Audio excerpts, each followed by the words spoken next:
the decision to say, I am not gonna suffer, that if suffering arises, pain's one thing, suffering's another.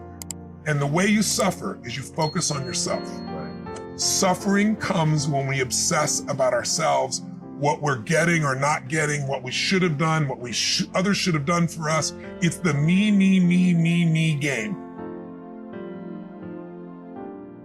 Here's my mission: help people have an extraordinary, magnificent life. Now, what does that look like? Life on their terms. So your terms are completely different. So your metrics might be, I want to do this in my business, I want to do this in my body, you be that way. Somebody else might be, I want to be happy no matter what happens. That's my metric. I want to literally be honest that when I start to feel any form of suffering, I kill it like a dead bug and I crush it and I'm back into a beautiful state. An extraordinary life is life on your terms, and there's two parts. Part one to have an extraordinary life is mastering the skill of the science of achievement. How do I take what I envision and make it real? And how do I do that quicker, faster, better, easier? The ability to manifest what you come up with and make it real, like you've done with your company, yes, that's a skill set. I spend an unbelievable amount of time helping people do it faster, quicker, better, showing them the shortcuts, teaching them the strategies, modeling what works so you can save yourself a decade. But I would submit to you that having done this for 38 years with, 50 million people at this stage, I can tell you that the science of achievement, there are a lot of people that are damn good at that, and they still don't have an extraordinary life. They have an extraordinary life. You see it as extraordinary, but I get the phone call from the multi-billionaire who tells me he wants to do this thing on his business, but what he really find out is he's miserable as hell, and he's hoping somehow I'm gonna rub off on him on that side too. Right. And so I give him what he asked for, the change in his business, but I also give him what he needs, which is the change inside of him. So the second skill is the art of fulfillment. If you want an extraordinary life, you can't just achieve, you gotta be fulfilled. As simplistic as that sounds, but it's an art. It's not a science. Sure. It's a science to making money, come on. Any age, any color, any background, any gender, if you do these things, you'll have an abundance of money. You do these things, you're gonna have too much month at the end of the money. You're gonna have financial stress, right? Body. Everyone's biochemically different, but you and I both know there's fundamental rules, laws. There's a science to the body. You violate that science, you're gonna have dis-ease, you're gonna have low energy. You align with that, you're gonna have an abundance of energy. It's gonna affect everything in your life. It's a science. Fulfillment's not like that. Fulfillment is as different as our human beings. You wanna know what God or the universe likes? Look at the jungle, look at the forest. Right. It's diverse, right?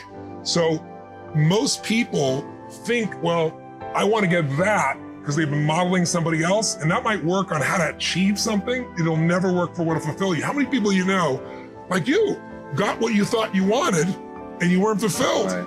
And that, I always tell people, success without fulfillment is the ultimate failure, because if you go at something and you fail and you're an achiever, you don't fail, you go, I learned something, I'll just try something else. Right. I'm gonna still get there. But when you succeed and you're not happy, you're technically screwed. Right.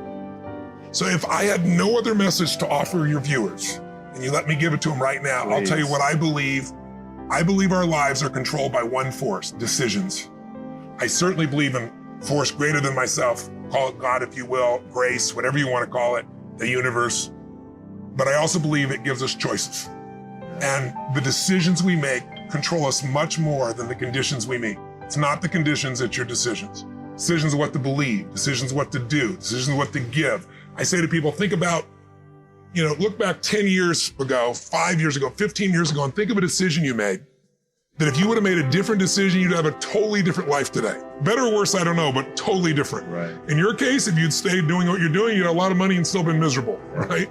And probably your great lady over here would be feeling miserable because she loves you so much and she'd be feeling your misery, wanting to figure out what to do. But you made that decision.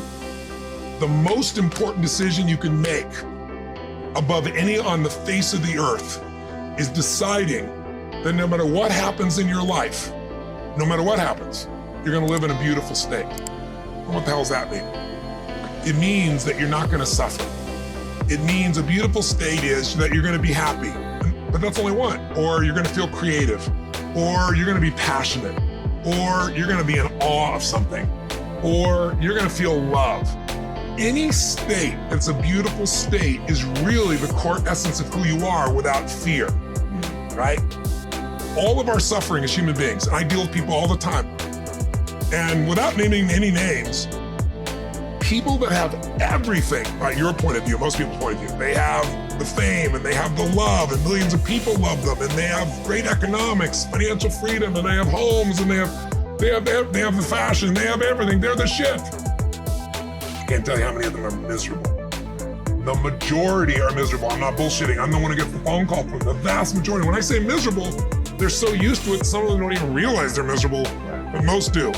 They get a place where it's like, how do I keep this up? How do I keep outdoing myself? How do I, I built these 32 companies, how to keep all 32 going and make them all grow every single year. And that's not how life is, right? And then they worry about what will people think, what will they do? So the decision to say, I am not gonna suffer, that if suffering arises, pain's one thing, suffering's another.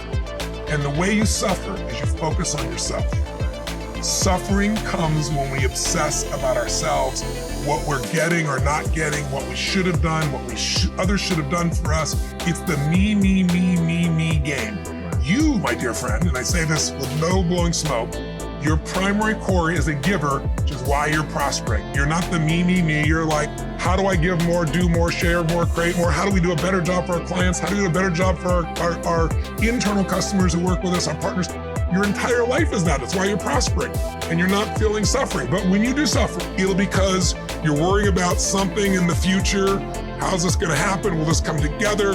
Suffering can be worry, it can be anger, it can be frustration. It's anything that takes you out of a beautiful state. And here's what people don't get. You can end suffering by stop focusing on yourself and focus on something you wanna serve greater than yourself. Your children, your wife, your mission, your life. You can get out of it in an instant because the nature of the human mind is to constantly compare things. Your mind, your brain is a 2 million year old device and it is not designed to make you happy. It's designed to make you survive. Right. And that's why it's always looking for what's wrong. But it used to be what's wrong, a saber-toothed tiger, so I can protect myself. Now people are worried about what people think about them or do they have enough money when 2/3 of the planet lives on $2 a day and you're making $38,000, you're rich. The poorest of the poor in our country are considered rich. I'm not saying they should stay that way. Right. But you can only build on success. But I really do believe that people have got to look at their life and say, as much as I want great strategy, I need a great philosophy of my life that's gonna make me fulfilled. Right. If you're fulfilled, it's still worthwhile. And you can find a way to succeed eventually. But what the hell is success? It's hitting an expectation. And I always tell people, man, trade your expectations for appreciation and it's a whole new world instantly. Yeah. If you can appreciate this moment, if you can't find ecstasy in this moment, in a conversation with a friend and looking in your wife's eyes, being with your children, going on a run, if you can't find ecstasy now, I'm here to tell you, more money, more people, more love, more business, more anything is not gonna give you more ecstasy. Right. If you can't do it here now, you're not gonna do it there when you got more. So why not do it now and have a rich life right now? I tell people, money, that's one thing. Like having financial abundance, there's skills, that's a science. But wealth, it's a decision. It's like you can be wealthy right now. I live in Fiji a good portion of the time. There are these villagers there. They're the richest people I know. They're happy, they laugh, they love, they don't give a damn about the economics. Other people say they're poor. When I first went there, I was trying to do things for them. They're like, what are you talking about? I'm so happy. Wealthy people come over from the United States and they go travel around and try to figure out what to do. And they're gonna spend 9 years to do this and this and this so they can finally sit down and be happy. And the Fijian guy goes, why don't you sit on the beach right now, dude, and experience it? Why spend the 9 years? Why not have it now? That's my invitation.